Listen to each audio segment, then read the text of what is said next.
that they were slaughtering Ukrainians. There were hundreds killed, thousands in the hospitals. It's terrible.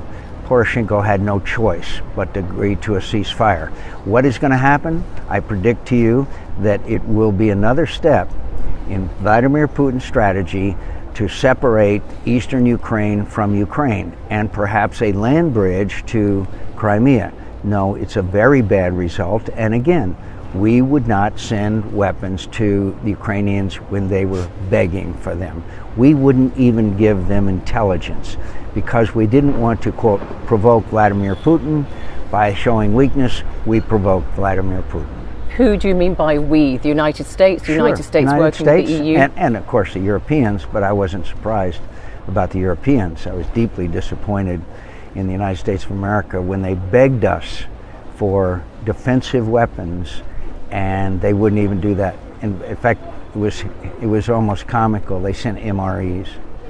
Why were you not surprised by the Europeans, you say, not taking sufficiently tough action against Because Putin? They're dependent on Russian energy.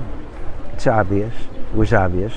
And the United States, it was obvious that we weren't going to assist them, and because they don't want to, quote, provoke Vladimir Putin. And there's nothing that provokes Vladimir Putin more than weakness. We have to understand that Vladimir Putin's ambitions are the restoration of the old Russian Empire. But he has never said, has he, that he wants eastern Ukraine to be incorporated into Russian territory? What he has said is, well, just a few days ago, he said, I could take Kiev in 2 weeks. But what he has said is that he wants Nova Russia, which is an old czarist phrase, which means he wants eastern Ukraine. He wants to make sure he keeps Crimea, and he would like to see, if he can get away with it, Moldova and the Baltics as well. That's what he wants to see restored. He cannot afford to see a free, democratic, prosperous Ukraine, because the Russian people then would like to be like Ukraine.